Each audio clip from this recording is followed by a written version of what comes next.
In God's plan for Israel, every family had a home on the land with sufficient ground for tilling. Thus were provided both the means and the incentive for a useful, industrious, and self-supporting life. And no devising of men has ever improved upon that plan. To the world's departure from it is owing to a large degree the poverty and wretchedness that exists today. The physical surroundings in the cities are often a peril to health. The constant liability to contact with disease, the prevalence of foul air, impure water, impure food. The crowded, dark, unhealthful dwellings are some of the many evils to be met. It was not God's purpose that people should be crowded into cities, huddled together in terraces and tenements. It is Satan's purpose to attract men and women to the cities, and to gain his object, he invents every kind of novelty and amusement, every kind of excitement, and the cities of the earth today are becoming as were the cities before the flood. The Lord desires his people to move into the country, where they can settle on the land and raise their own fruit and vegetables, and where their children can be brought in direct contact with the works of God in nature. Take your families away from the cities is my message. Again and again, the Lord has instructed that our people are to take their families away from the cities into the country, where they can raise their own provisions, for in the future the problem of buying and selling will be a very serious one. We should now begin to heed the instruction given us over and over again. Get out of the cities into rural districts where the houses are not crowded closely together, and where you will be free from the interference of enemies. Those quotes are powerful and clear, saying we should not be living in the cities, but in the rural country areas. For us in the Bahamas, we would call that living on the family islands. Now, this creates a problem. If this message to leave the cities is a part of our teachings as Seventh-day Adventists, you are likely to ask, why haven't I heard this taught at the local church, conference, union, division, right up to the general conference level?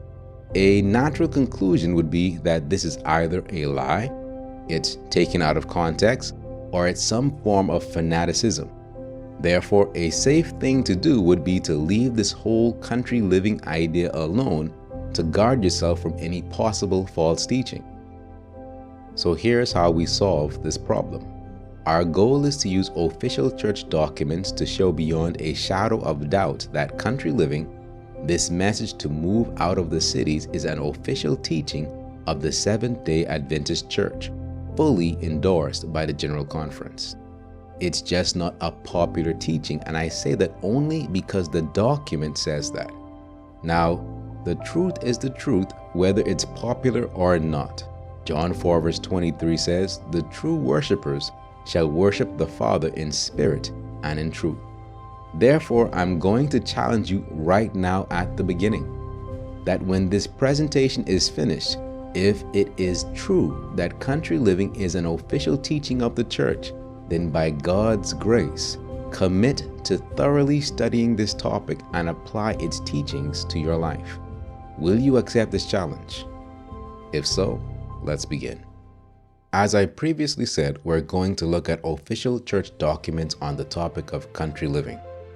Our first source is the Seventh-day Adventist Encyclopedia. You might not know about this book. You may be more familiar with the SDA Commentary Reference Series. This is volume 10 in the commentary series. This physical book was published by Review and Herald in 1966. The digital copy is from the second revised edition in 1995.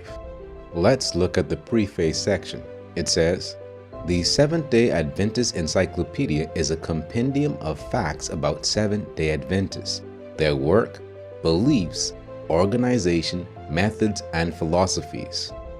The work is intended to inform not only church members but non-SDAs as well, who may be inquiring about the church's work and beliefs." So, The purpose of this book is to give us facts about the church's work and beliefs. This then would be a great place to look for information on country living. There is a section entitled Rural Living. It reads, "Living in the country away from large centers of population is generally recognized as being advantageous for promoting physical, mental, and spiritual health and development. Because of this advantage, Seventh-day Adventists have endeavored, whenever possible, to establish their institutions outside metropolitan areas and have encouraged church members with families to find homes in the country." So the SDA encyclopedia starts off saying it's physically, mentally, and spiritually better to live in the country, and that the SDA church has encouraged members with families to find homes in the country. That's right to the point and clear. The article continues, "The advantages of country living together with the disadvantages of city living are stressed repeatedly in the writings of Ellen White." The following quotation is typical of her views.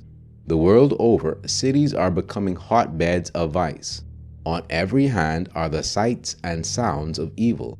Everywhere are enticements to sensuality and dissipation. The tide of corruption and crime is continually swelling.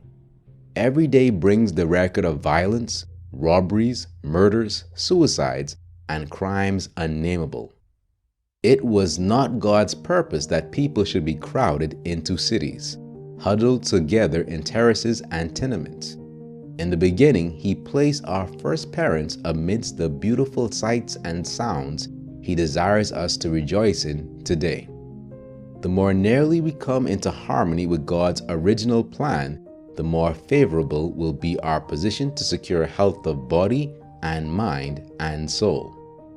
It says, "The advantages of country living and the disadvantages of city living are stressed repeatedly in the writings of Ellen White."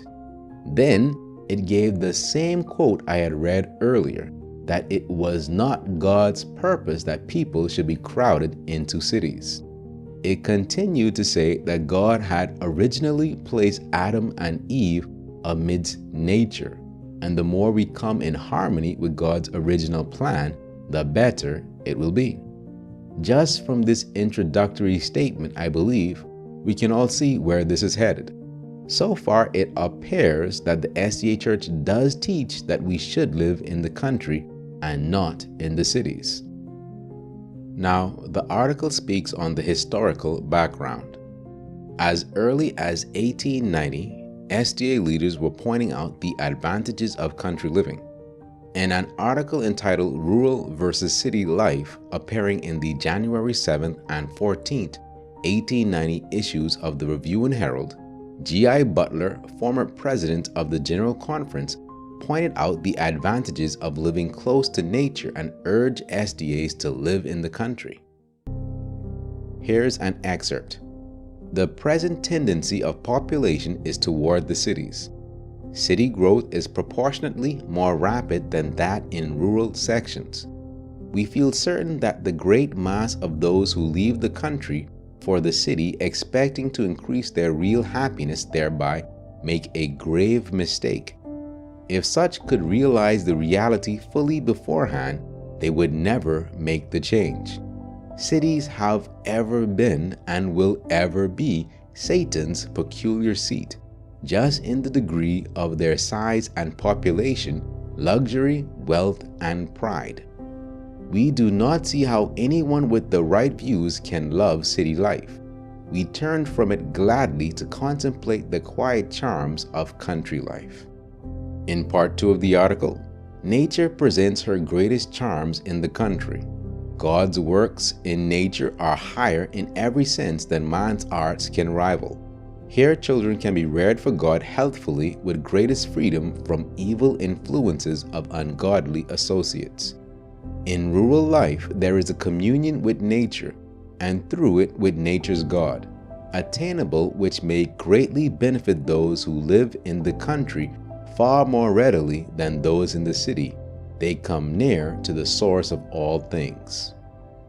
A few years later, W. Prescott, an SDA educator and administrator, in an article in the Review and Herald, March 16, 1905, entitled Country and City, warned SDAs to resist the trend of moving to the metropolitan areas and pointed out that because of the corrupting influences of the cities, we are removing our institutions from the cities to the country. Here's an excerpt. Those who have read the history of Rome know that in the last days of the Republic, the people deserted the country and flocked to the city, and that consequently Rome was crowded with a rabble of poor citizens, largely fed at public expense.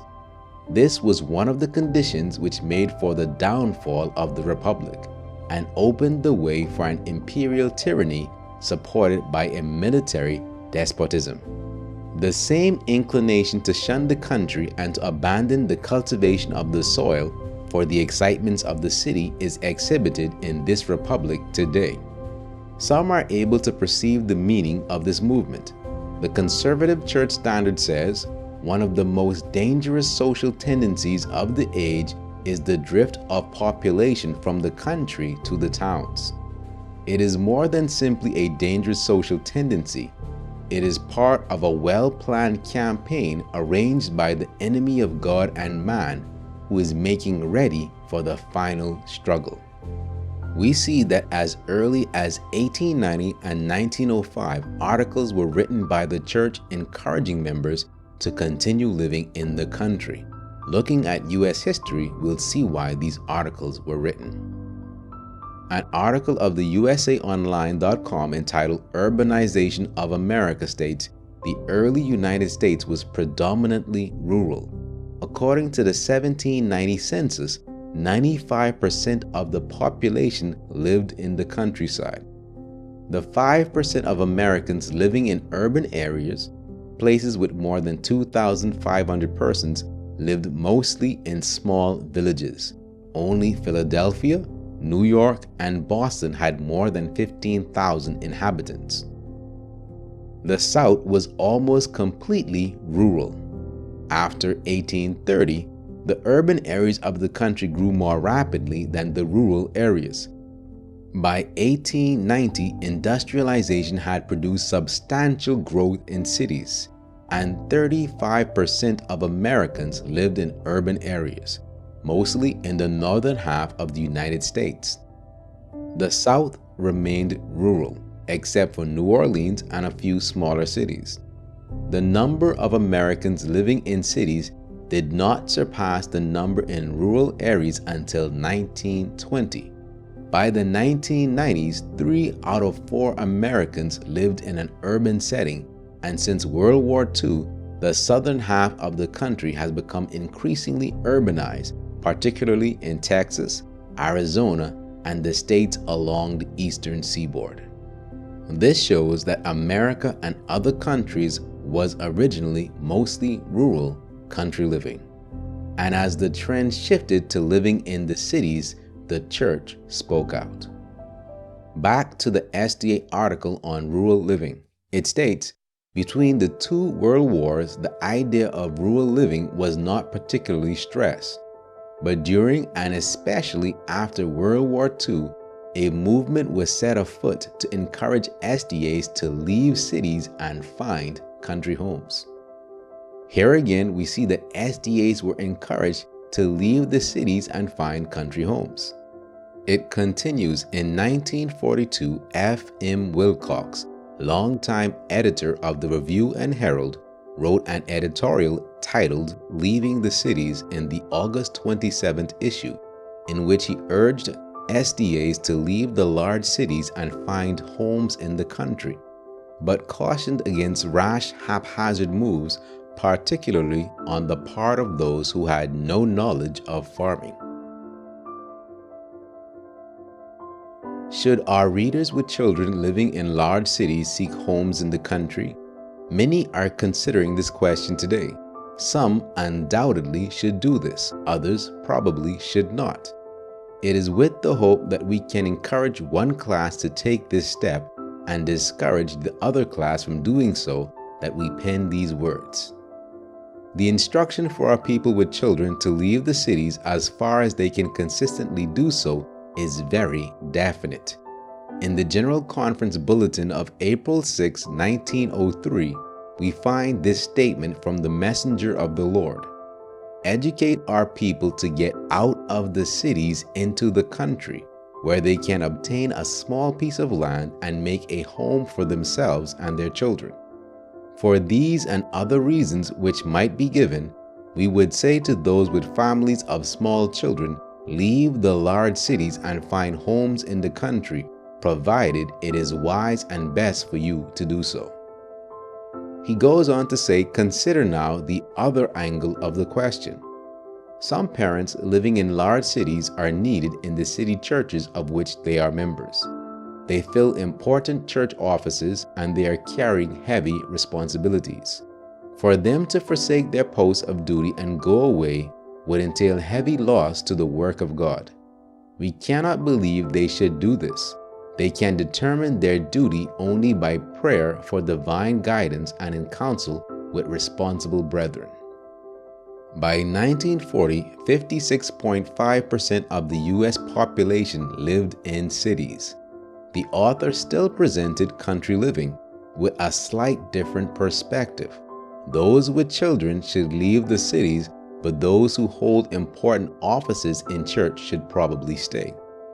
We will look at this concept of whether members should stay in the cities for witnessing at a later date.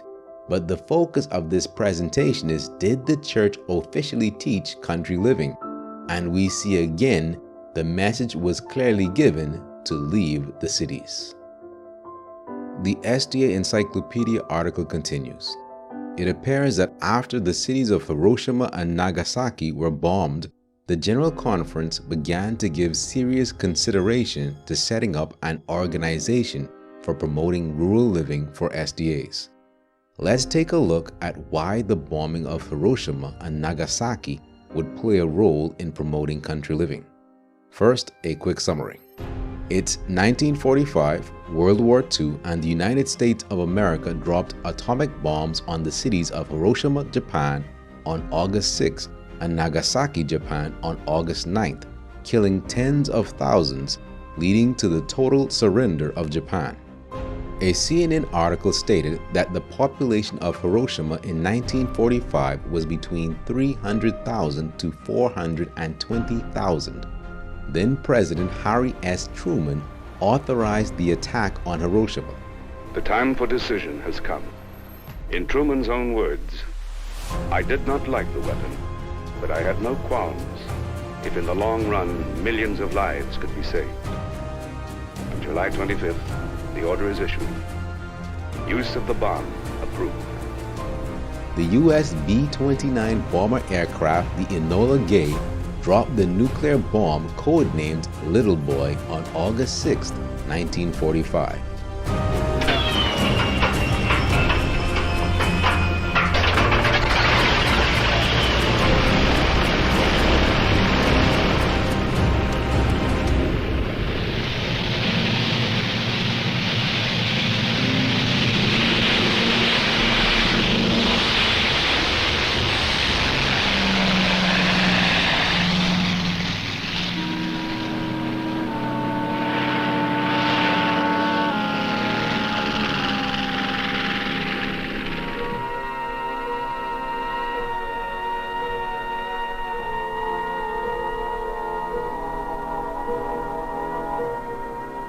The Enola Gay arrives at 8:11 a.m.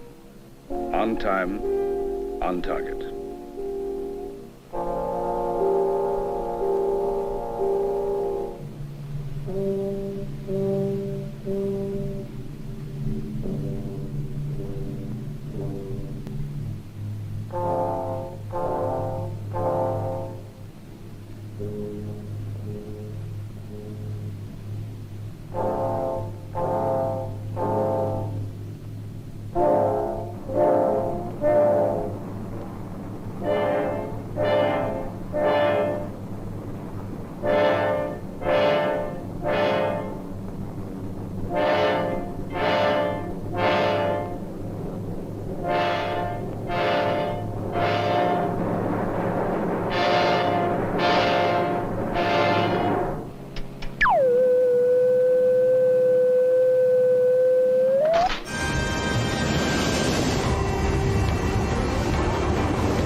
After falling for 43 seconds, the time and barometric triggers started the firing mechanism.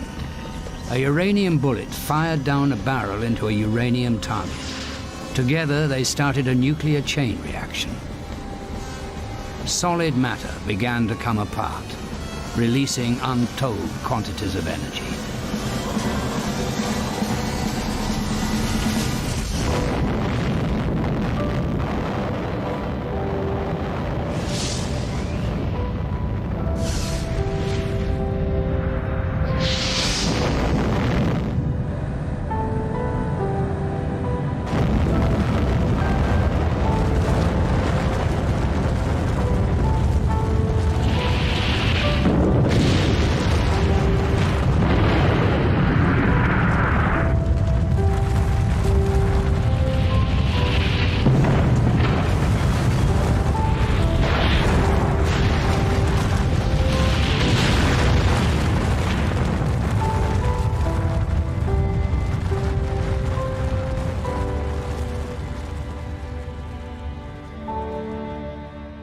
A short time ago, an American airplane dropped one bomb on Hiroshima and destroyed its usefulness to the enemy.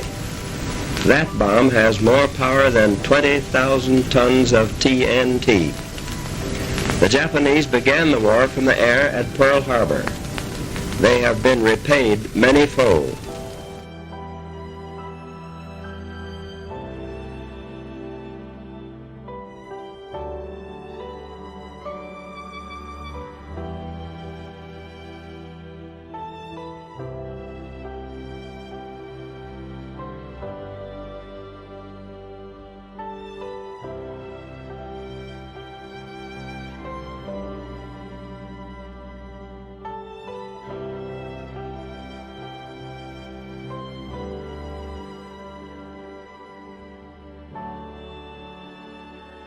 For generations yet unborn, for centuries ahead, for all time to come, Hiroshima stands as mute witness to the tragedy of war in the age of the atom.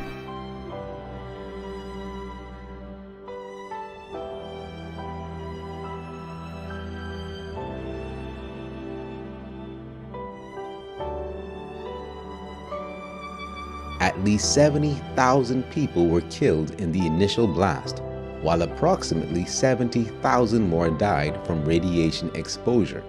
The 5-year death total may have reached or even exceeded 200,000 as cancer and other long-term effects took hold. The US dropped another bomb on Nagasaki, Japan on August 9, 1945, killing up to 80,000 people. Japan unconditionally agreed to accept the terms of surrender on August 14th. The question is asked, why did the US choose Hiroshima? The NPR article states the committee settled on 2 psychological objectives of the first atomic bombing: to scare the Japanese into unconditional surrender and to impress upon the world the power of the new weapon. So they decided this bomb would not just kill, it would do something biblical. One bomb from one plane would wipe a city off the map. It would be horrible, but they wanted it to be horrible to end the war and try to stop the future use of nuclear bombs. GlobalZero.org states the Manhattan Project's Target Committee had been discussing which Japanese cities would be the most effective targets for the atomic bomb. In May 1945, the committee issued their recommendations. Based on 3 qualifications: a large urban area of more than 3 miles in diameter, capable of being damaged effectively by the blast and likely to be unattacked by August 1946. The committee identified their top 4 potential targets for the bombings: Kokura, Yokohama, Hiroshima, and Kyoto. Niigata, an increasingly important port city, was also offered as an option. Kokura was a city of great military importance because it had the largest factory in western Japan for the production of aircraft, missiles, and other weapons. Yokohama was an urban area that had escaped attacks so far and hosted important industrial activities, including aircraft manufacturing, docks, and oil refineries. Hiroshima was also very important from a military perspective, since it was home to the Second Army headquarters, which were responsible for the defense of southern Japan. It was an important center of storage, communications, and assembly of soldiers. The city's landscape added to its appeal as a place to showcase the bomb's destructive power. The nearby hills could increase damage from the atomic blast, and the rivers running through it kept Hiroshima off the list of targets for firebombing. Kyoto was another ideal target. It had a population that amounted to 1 million people. It was a major industrial center, and it was Japan's intellectual center and former capital. Ultimately, U.S. Secretary of War Henry Stimson persuaded Truman to take Kyoto out of consideration, as it was Japan's cultural center and a cherished city. Nagasaki, another important port, was chosen as its replacement. The population at Nagasaki was estimated to be about 263,000. Targeting was finalized on July 25, 1945. Hiroshima, Kokura, Niigata, Nagasaki. The attack order stipulated the U.S. Air Force would deliver the first bomb after around August 3, 1945, on one of the targets, as the weather permitted. Hiroshima's weather report for August 6 showed a clear day, and plans moved forward. Kokura, the intended target for the second bombing, was spared only because the city was suddenly covered by a cloud on August 9. Nagasaki was devastated instead. Hiroshima and Nagasaki, two bustling cities with populations in the hundreds of thousands, destroyed in a moment. Over 100,000 people were killed instantly, and the citizens of these cities had no realization that they had been chosen for destruction. The bombing of cities during World War II would be a good reason to consider country living. However, there's a little more to consider. Before even the events of World War I, Ellen White had repeatedly warned the church to get out of the cities. She said, "There are reasons why we should not build in the cities. On these cities, God's judgments are soon to fall. The time is near when the large cities will be visited by the judgments of God. In a little while, these cities will be terribly shaken. No matter how large or how strong these buildings, no matter how many safeguards against fire may have been provided, let God touch these buildings, and in a few minutes or a few hours, they are in ruins. The ungodly cities of our world are to be swept away by the besom of destruction. In the calamities that are now befalling immense buildings and large portions of cities, God is showing us what will come upon the whole earth. Oh, that God's people had a sense of the impending destruction of thousands of cities now almost given to idolatry." The Lord calls for his people to locate away from the cities, for in such an hour as ye think not, fire and brimstone will be rained from heaven upon these cities. The time is near when large cities will be swept away, and all should be warned of these coming judgments. Ellen White had given repeated messages of destruction coming to the cities, and they were then seeing a clear fulfillment. As a result, as the article says, the General Conference began to give serious consideration to setting up an organization for promoting rural living for SDAs. In December 1945, E.A. Sutherland, president of the Rural Education Association of Madison, Tennessee, was invited to become the secretary of a commission to be set up under the name of North American Commission for Self-Supporting Missionary Work. of which L.K. Dixon, president of the North American Division, was to be chairman. The commission was to begin functioning July 1, 1946.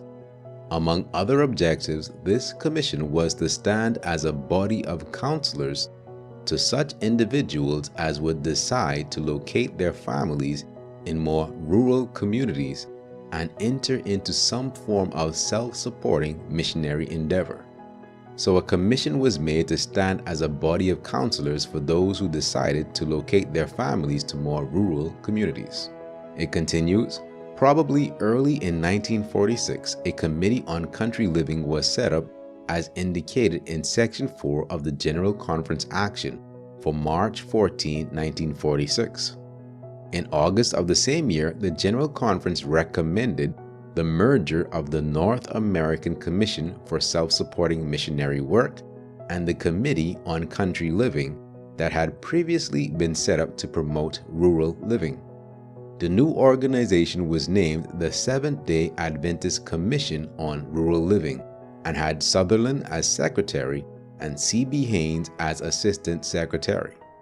Among other objectives, this commission was to encourage our church members in cities to study the instruction from Ellen G. White about country living and to develop plans whereby they can fulfill this instruction, to provide counsel and information to those who are considering moving to the country, to hold regional institutes for self-supporting missionary workers and individuals interested in country living.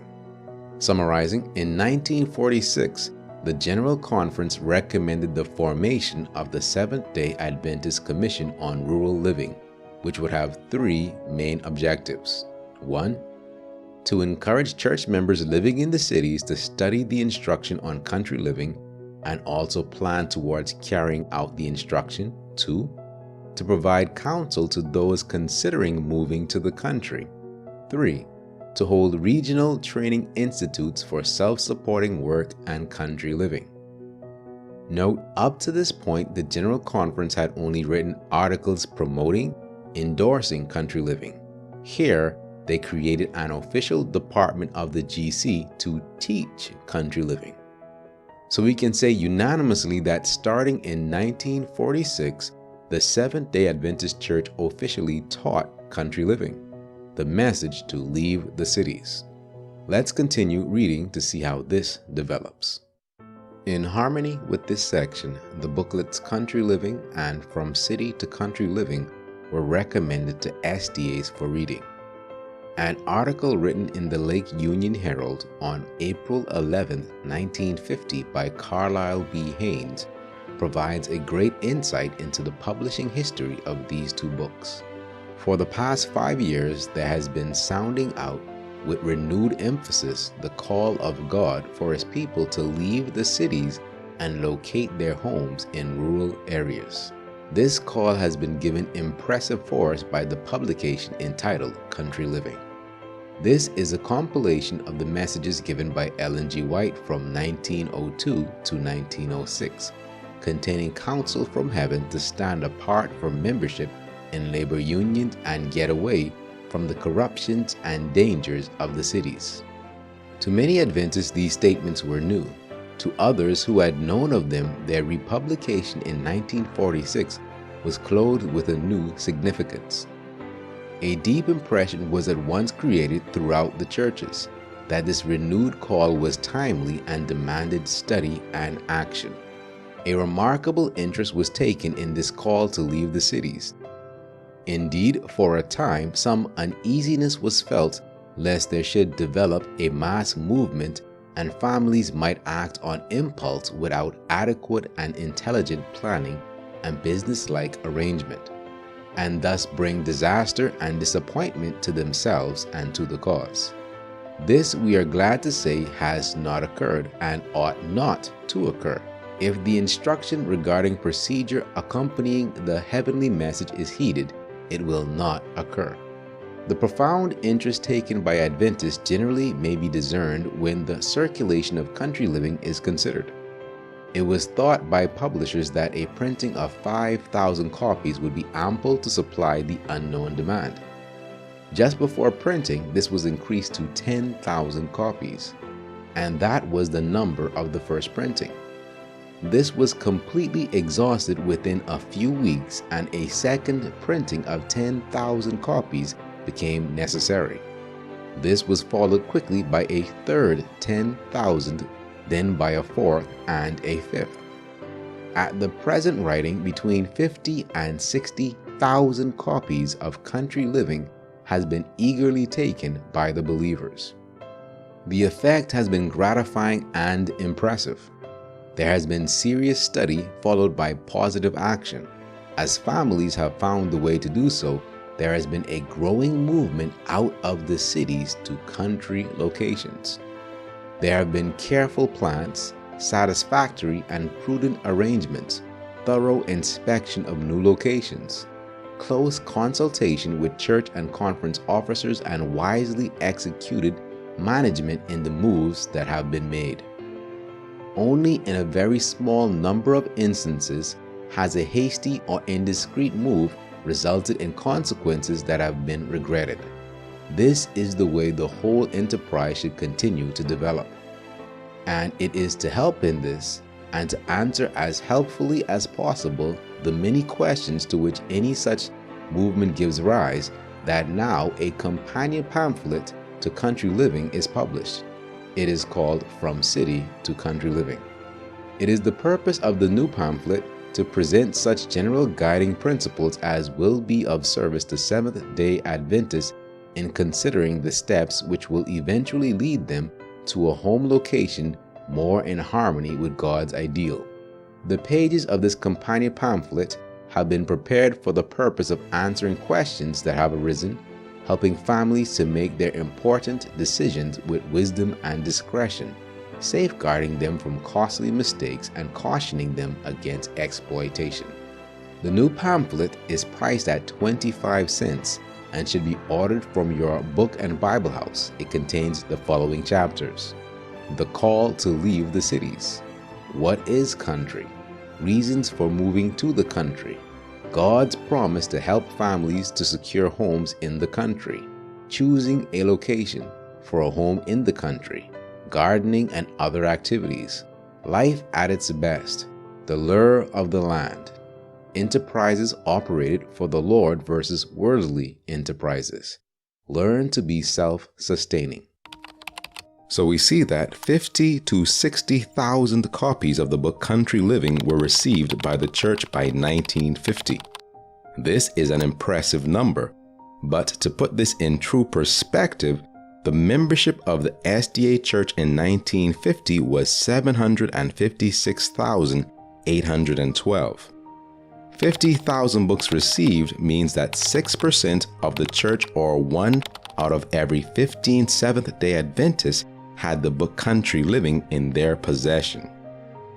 So the message of Country Living would have been well known within the Adventist church. Let's take a look at the book Country Living. First, let me say you can get a free copy of this book from many online sources. It's in the book section of the EGW Writings app, which can be downloaded for free for iPhones or Androids. It is available in audio at ellenwhiteaudio.org. Also, there you can download the text in PDF, EPUB, or Kindle. So if you don't have a copy already, feel free to pause this presentation and download your copy. Country Living is a small book with only 32 pages. You can read this in one day. Chapter 1 is entitled A Call to Leave the Cities. Some of the subsections are The Perils of the Cities, City Living Not God's Plan, Cities to be Visited by God's Judgments, Imminence of God's Judgments, Peril to Those Who Remain Unnecessarily. Here are some highlights. In choosing their surroundings, few make their spiritual prosperity the first consideration. The world over, cities are becoming hotbeds of vice. On every hand are the sights and sounds of evil. Life in the cities is false and artificial. The physical surroundings in the cities are often a peril to health. The constant liability to contact with disease, the prevalence of foul air, impure water, impure food, The crowded, dark, unhealthful dwellings are some of the many evils to be met. It was not God's purpose that people should be crowded into cities, huddled together in terraces and tenements. Notice the same quotes that were given before are in this book, and this book is compiled by the General Conference. Remember at the start I said a natural conclusion would be that this is either a lie, it's taken out of context, or it's some form of fanaticism. Therefore, a safe thing to do would be to leave this whole country living idea alone to guard yourself from any possible false teaching. Now, seeing this, you can feel safe knowing this is not out of context or fanaticism. It is an official teaching. Continuing with highlights, it says, I was pleading with some families to avail themselves of God's appointed means and get away from the cities to save their children. The same voice that warned Lot to leave Sodom bids us, come out from among them, and be ye separate, and touch not the unclean. Those who obey this warning will find a refuge. The time is near when the large cities will be visited by the judgments of God. In harmony with the light given me, I am urging people to come out from the great centers of population. Our cities are increasing in wickedness, and it is becoming more and more evident that those who remain in them unnecessarily do so at the peril of their soul's salvation. Just from these quick highlights of chapter 1, it's clear the message is, get out of the cities. Chapter 3 is entitled An Appeal to Parents. There is a subtitle, Christian Qualities Better Gained in Retired Locations. It says, there is not one family in 100 who will be improved physically, mentally, or spiritually by residing in the city. Faith, hope, love, happiness can far better be gained in retired places where there are fields and hills and trees. Take your children away from the sights and sounds of the city, away from the rattle and din of streetcars and teams, and their minds will become more healthy. It will be found easier to bring home to their hearts the truth of the Word of God. Send the children to schools located in the city where every phase of temptation is waiting to attract and demoralize them, and the work of character building is tenfold harder for both parents and children. The General Conference in this chapter is endorsing the message that country life is better suited for character development. Let's recap. Our goal was to use official church documents to show that country living is an endorsed teaching of the Seventh-day Adventist Church. So far, we have seen info from the Rural Living article in the SDA encyclopedia. It revealed that the Adventist Church began with members living in rural country locations. As people moved into the cities, the church spoke against this trend. After witnessing the destructive power of the atomic bomb, the Seventh-day Adventist Commission on Rural Living was formed. One of their goals was to encourage church members living in the cities to study the instruction on country living. As a result, 2 books were published, Country Living and From City to Country Living. These books presented spiritual and practical advice on leaving the cities. Having seen this, I believe we can agree that there are official church documents that advocate for living in the country and not in the city. You may feel surprised or confused to discover that this information was there and you never knew. I know I certainly was surprised. But praise God that we can even at this time still learn what is God's will for our lives. To be aware of new videos like this one, be sure to subscribe to the Preparing for the Time of Trouble channel. For more free videos and downloadable audio podcasts, as well as handouts, go to www.preparingforthetimeoftrouble.com.